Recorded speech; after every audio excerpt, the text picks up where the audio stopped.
আলাইকুম ভিউয়ার্স, সবাই কেমন আছেন? আশা করি ভালো আছেন। ছাদ বাগানে চলে আসলাম সবজি তোলার জন্য। সবাই সাবস্ক্রাইব করে পাশে থাকবেন।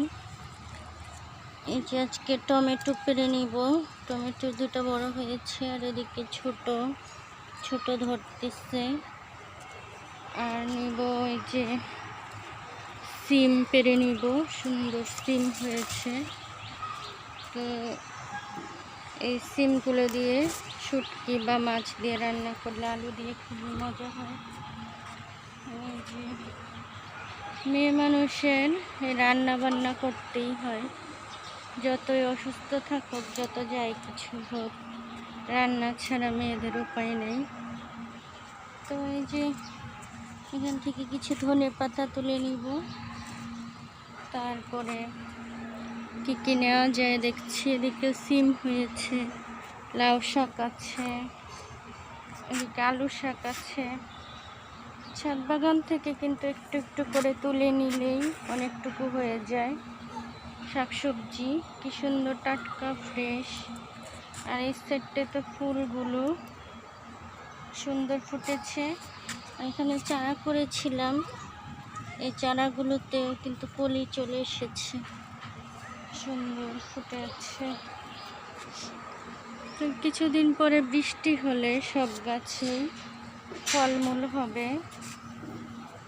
আর এদিকে ড্রাগন গাছগুলো, কাগজি লেবু, তারপরে যে ফুল গাছ। কবুতর তো সব চুরে নিয়ে গেল, ছাদ ভরা কবুতর ছিল আমার। এই ফুলগুলো তো কলি চলে এসেছে, হাজারি গোলাপের। তো মুরগি ছিল, মুরগিও নেই, এখন কিছুই নেই। গাছটাতেও কিন্তু এই ফুল এসেছে।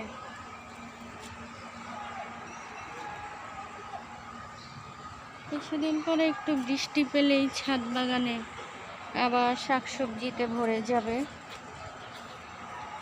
তো এই গাছটাতে ডালিম ধরেছে, ব্যাগ বেঁধে দিয়েছি। এখান থেকে শাকসবজি তুলে নিয়েছিলাম, খুব মজা হয়েছিল। চিংড়ি মাছ দিয়ে রেঁধেছিলাম। আর এই যে আবারও করলা গাছে করলা ধরতেছে। এদিকে তো লেবু গাছ, লেবুগুলো বড় হচ্ছে মাশাআল্লাহ। তারপরে আরও লেবু গাছে ফুল এসেছে। তো এই যে মালটা গাছে ফুল এসেছে। এদিকে হচ্ছে গাছের মূলা বীজগুলো পাকছে। আর এই লেবু গাছটাতে ফুল চলে এসেছে। ডালিম গাছ, করমচা, এটা হচ্ছে 12 মাসে আমড়া, মাধুরী পেয়ারা, কাঁঠাল গাছ, এদিকে থানকুনি পাতা, এটা হলো লাল জামরুল, আতা ফলের গাছ। তো সব শাকসবজি গাছগুলো কিন্তু বড় হচ্ছে। বেগুন, বরবটি।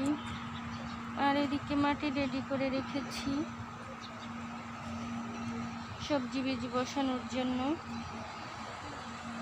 বাইরে গেলে সবজি বীজ নিয়ে আসবো, গরমের সবজি বসিয়ে দিব।